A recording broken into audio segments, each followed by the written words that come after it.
मनोहर पानीपुरी का ठेला चलाता था।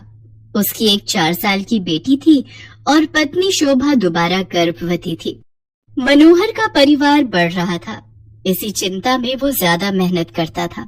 सुबह जल्दी उठकर पानीपुरी बनाने की सारी तैयारी करके मनोहर जल्दी ही काम पर निकल जाता था और शाम तक ठेले पर पानीपुरी बेचता था। मनोहर की पानीपुरी लोगों को बहुत पसंद थी, इसलिए ग्राहक भी आ ही जाते थे। मनोहर, पानीपुरी खिला भाई। आटे की या सूजी की भैया जी? दोनों तरह की खिला दे। है भाई, तेरी पानीपुरी खाने में इतनी स्वादिष्ट होती है कि मजा आ जाता है भाई। हाँ मनोहर भैया, 40 रुपए की पानीपुरी पैक कर देना, पानी थोड़ा ज्यादा कर देना। अभी कर देता हूँ। आने जाने वाले लोगों की नजर मनोहर के ठेले पर पड़ी जाती थी और पानीपुरी तो एक ऐसी चीज है जिसे देखकर मुंह में पानी आ ही जाता है। इसलिए लोग उसके ठेले पर रुककर पानीपुरी खाते और आगे बढ़ते। पर कुछ दिनों से मनोहर के ठेले पर भीड़ आनी कम हो गई थी, क्योंकि मानसून आ गया था और रोजाना ही तेज बारिश आ जाती थी। इसलिए लोग सड़क पर कम रुकते थे। बिक्री पर असर होने से मनोहर की रोजी रोटी पर भी असर पड़ा था। ये लो, रोटी खा लो। शुभा, क्या बात है? चिंता में दिखाई दे रही हो। पूजा कहाँ है? दिखाई नहीं दे रही। वो पड़ोस वाली माला के घर खेलने गई है। वो शरद बाबू आए थे, मकान का किराया मांग रहे थे। बोल रहे थे 15 दिन ऊपर हो गए हैं, उन्हें अगले हफ्ते तक किराया चाहिए, नहीं तो हमें ये घर खाली करना पड़ेगा। उन्हें हमसे ज्यादा किराया देने वाले किराएदार मिल रहे हैं। अरे तू चिंता मत कर। इस हालत में तू चिंता करेगी तो बच्चे पर भी असर पड़ेगा। मैं शरद जी को कल बोल दूंगा, वो मुझे कुछ दिन की मोहलत और दे देंगे। मनोहर शोभा को तसल्ली दे देता है, पर वो खुद ही बहुत परेशान था, क्योंकि उसी शाम जब वो काम से लौट रहा था तो लोगों में बारिश और तूफान को लेकर चर्चा बनी हुई थी। अरे मनोहर, तुमने सुना क्या? मौसम विभाग का कहना है कि अगले 4 दिनों तक भीषण तूफान और बारिश का संकेत है भैया। सड़कों पर पानी भरा रहेगा, इसलिए हम सब ने तो सोचा है कि कुछ दिन घर से ही ना निकले। तुम ठीक कह रहे हो भैया, 2-4 दिन अब घर पर ही रहेंगे। वैसे भी मेरी अच्छी खासी बिक्री हो जाती है, पर डर भी तो है बारिश में अगर बाढ़ आ गई तो सड़कों पे पानी भर गया तो है, घर नहीं लौट पाए तो। मैं तो सोचकर ही घबरा रहा हूँ भैया। चलो भाई चलो, समय से घर चलते हैं भैया। मनोहर उस शाम को हुई इस बात के बारे में सोच सोच कर करवट बदल रहा था। उसे समझ नहीं आ रहा था कि वो अगले दिन जाए या नहीं, पर उसे मकान का किराया भी चुकाना था। इसलिए वो मकान मालिक शरद से बात करने जाता है। शरद जी, मैं अगले महीने तक आपको किराया दे दूंगा। अभी बारिशों का सीजन है तो काम बिल्कुल भी नहीं है। देख मनोहर, मैंने घर किराए पर देने से पहले ही ये शर्त रखी थी कि मुझे किराया समय पर चाहिए, पर तू हर बार ही किराया लेट कर देता है। अब मैं और देर नहीं कर सकता। तो अगले 2 दिन तक मेरा किराया दे दे, वरना घर खाली कर दे। मेरे पास इतना टाइम नहीं है कि तेरे से बात करूं, मुझे काम से जाना है। मनोहर चिंता में घुला घर लौट आता है। उसके पास कोई और चारा नहीं था, इसलिए वो अगले दिन फिर से पानीपुरी का ठेला लेकर काम पर जाने लगता है। पड़ोस की सुनीता भाभी कह रही थी कि अगले 2 दिनों तक बहुत बारिश होने वाली है, आप 2-3 दिन काम पर ना जाओ तो अच्छा है। शोभा, मैंने शरद जी से बात की थी, वो नहीं मान रहे हैं। उन्हें अगले 2 दिन में किराया चाहिए, इसलिए मुझे पानीपुरी का ठेला लगाने जाना ही होगा। मनोहर घर से निकल पड़ता है। वो ठेला लेकर जब अपनी जगह पर पहुंचा तो उसने देखा आज बहुत कम ठेले वाले खड़े थे। उसे पता था कि सबने पहले ही मना कर दिया था, इसलिए सब 2-3 दिन घर पर ही रहेंगे। मनोहर अभी अपना ठेला तैयार कर ही रहा था कि अचानक तेज बारिश शुरू हो गई और बारिश लगातार तेज होती जा रही थी। मनोहर का पूरा ठेला बारिश के पानी से भीग चुका था। उसका बहुत नुकसान हो गया था। हे भगवान, कितना नुकसान हो गया। सोचा था आज थोड़ी कमाई हो जाएगी तो किराए के थोड़े पैसे देकर शरद जी को संभाल लूंगा, पर अब क्या करूं? आज तो एक पाई की भी कमाई नहीं हुई। अब तो वापस घर जाने के सिवा कोई रास्ता नहीं। घर ही चला जाता हूँ। बारिश का पानी सड़कों पर भर रहा है, अगर कुछ देर और रुका तो यहीं फंस जाऊंगा। मनोहर अपने ठेले को अभी लेकर जा ही रहा था कि अचानक से एक गाड़ी तेजी से आती है और सड़क पर फिसलती हुई एक पेड़ से टकरा जाती है। अचानक हुए ऐसे हादसे से मनोहर दंग रह जाता है। वो देखता है कि गाड़ी एक महिला चला रही थी और बराबर में उसके एक छोटी बच्ची बैठी हुई थी। महिला को ज्यादा चोट आई थी और वो बेहोश हो गई थी। बच्ची को खरोंचे आई थी और वो दर्द से रो रही थी।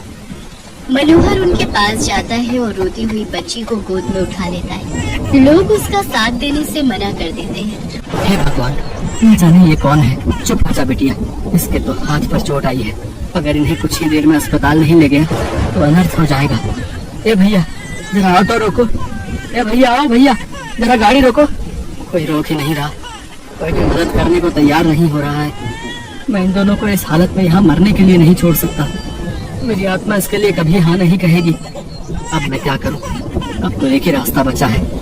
मनोहर को कुछ समझ नहीं आ रहा था। उस महिला की हालत गंभीर होती जा रही थी। उसके खून बह रहा था। मनोहर जल्दी से अपने ठेले का सामान उतारता है और बड़ी मुश्किल से उस औरत को अपने ठेले पर लिटाता है और बच्ची को भी साथ में ठेले पर बिठाकर बारिश में भीगता हुआ बड़ी मुश्किल से एक अस्पताल में पहुंचता है। उसे इस हालत में देखकर अस्पताल के डॉक्टर और नर्स जल्दी से उस महिला को एडमिट करते हैं। मनोहर उस रोती हुई बच्ची को संभाल रहा था। बच्ची के हाथ में चोट थी।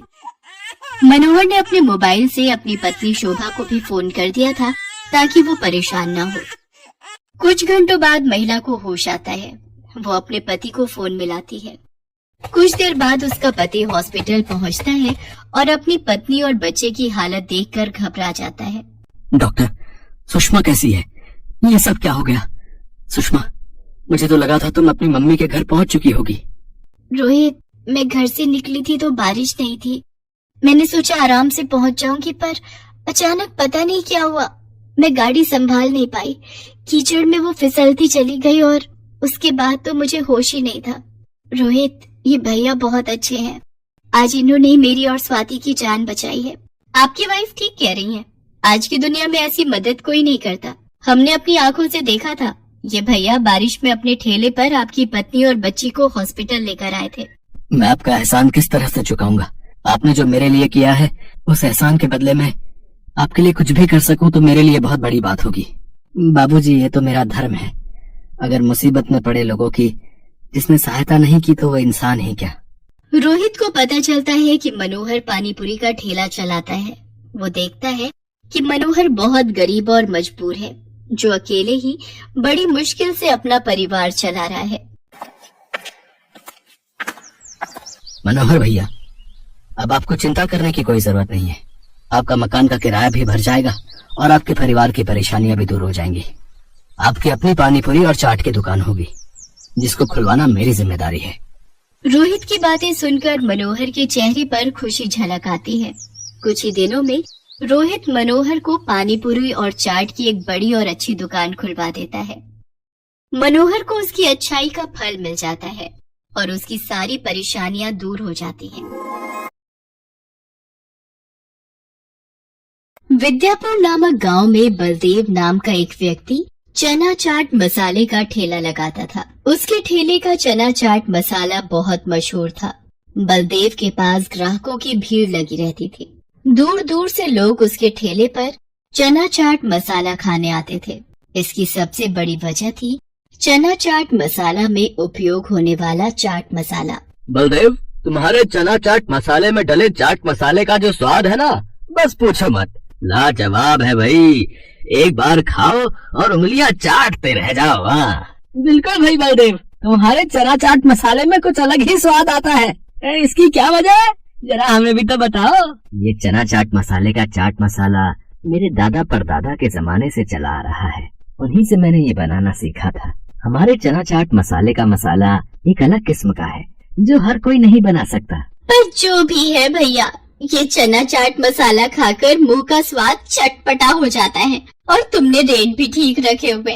10 रुपए प्लेट में इतना बढ़िया चना चाट मसाला खाने को मिलता है, वरना आजकल इस महंगाई में इतना महंगा देते हैं और खाने की चीज का स्वाद बिल्कुल बेकार होता है। मैंने अपने पूर्वजों से यही सीखा है, बढ़िया बना खिलाओ, भले ही सस्ते में खिलाओ।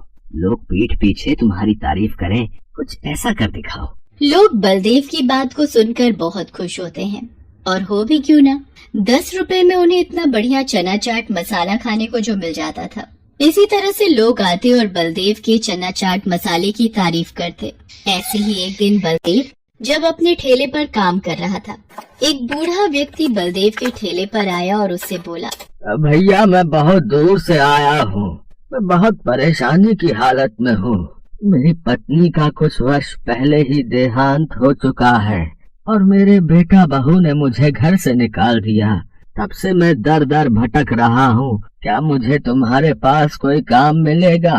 अरे बाबा आप परेशान मत होइए, आपको मेरे पास काम, रहना, खाना, पीना सब मिलेगा। आप यूँ हाथ मत जोड़िए। तुम्हारा बहुत बहुत शुक्रिया बेटा, तुमने मेरी इतनी बड़ी सहायता कर दी, मुझे दर दर भटकते बूढ़े आदमी को सहारा दे दिया। उस दिन से वो बूढ़ा व्यक्ति बलदेव के पास ही रहने लगा। बलदेव चना चाट मसाले का मसाला बनाते वक्त अपना दरवाजा बंद रखता था ताकि कोई उसे मसाला बनाते वक्त देख न पाए। पर बूढ़ा व्यक्ति चोरी से बलदेव को चाट मसाला बनाते हुए देख लेता था। बूढ़े व्यक्ति को बलदेव के पास रहते हुए 1 महीना भी हो चुका था। एक दिन, बलदेव अब मुझे तुम्हारे पास नहीं रहना, मैं यहाँ से जा रहा हूँ। क्या हुआ बाबा, आप यहाँ से क्यों जाना चाहते हो? क्या आपको यहाँ पर कोई परेशानी है? मैं तो तेरे पास चालाकी से आया था। मैं तो तेरी चना चाट मसाले में इस्तेमाल होने वाली मसाले की विधि जानना चाहता था और वो मुझे पता चल गई है। अब मेरा यहाँ कोई काम नहीं है, मेरा काम हो चुका है। वास्तव में वो एक जवान लड़का था जिसने बूढ़े व्यक्ति का भेष बना रखा था। तुम बूढ़े नहीं हो, तुम कौन हो? मेरा नाम रोशन है, मैं तो तुम्हारे पास चालाकी से आया था। अब मैं तुम्हारे ठेले के सामने ही अपने बनाए चना चाट मसाले का ठेला लगाऊंगा और देखना कुछ ही दिनों में मैं तुम्हारा ठेला बंद करवा दूंगा। ठीक वैसा ही हुआ जैसा रोशन ने बोला था। अगले दिन ही रोशन ने बलदेव के ठेले के सामने अपना चना चाट मसाले का ठेला खोल लिया। उसने प्लेट के दाम 5 रुपए रखे थे। अब 10 रुपए की जगह जब 5 रुपए में वही चीज खाने को मिल रही हो तो ग्राहक तो वहीं जाएंगे। भैया जरा चना चाट मसाले की 1 प्लेट देना। ये लो भैया, अभी बना कर देता हूँ। तुमने दाम तो बहुत सस्ते रखे हैं, 5 रुपए। सामने बलदेव के ठेले पर तो 10 रुपए में मिलता है। अरे आप मेरे ठेले पर एक बार खाओगे तो सामने बलदेव के ठेले का चना चाट मसाला भूल जाओगे। ये लो, आप दोनों की प्लेट तैयार है। छी छी, इतना बुरा चना चाट मसाला मैंने आज तक नहीं खाया, बिल्कुल बेस्वादी। इतना घटिया चना चाट मसाला तो मैंने भी नहीं खाया, इतना बेकार बनाया है, मुझे तो गुस्सा आ रहा है। चलो भाइयों, इसका तो ठेला ही तोड़ देते हैं। इससे अच्छा तो सामने बलदेव का ठेला है, कम से कम 10 रुपए लेकर बढ़िया चीज तो खिलाता है। हाँ हाँ, इसका ठेला ही तोड़ दो। हाँ, तुम सोच रहे होगे ना रोशन, आखिर तुम्हारे चना चाट मसाले में वैसा स्वाद क्यों नहीं आया जैसा मेरे चना चाट मसाले में आता है? वो इसलिए क्योंकि मैंने तुम्हें एक दिन चोरी से मुझे चना चाट मसाला बनाते हुए देख लिया था। मैं उसी दिन समझ गया था कि तुम किसी फिराक से आए हो, इसलिए मैंने गलत सामग्री डालकर तुम्हें असली विधि दिखाने का नाटक किया। ये चना चाट मसाला सामग्री की विधि मेरे पूर्वजों की धरोहर है। इतनी आसानी से ये किसी बेईमान के हाथ नहीं लगेगी। इससे पहले कि ये गांव वाले गुस्से में पीट पीट कर तुम जैसे बेईमान आदमी का बुरा हाल कर दें, तुम यहाँ से चले जाओ। रोशन की सच्चाई जानकर गांव वाले गुस्से में आ चुके थे। रोशन को पता था कि अगर वो 2 पल भी वहाँ रुका तो उसकी खैर नहीं। वो मुंह नीचे करके चुपचाप वहाँ से चला जाता है।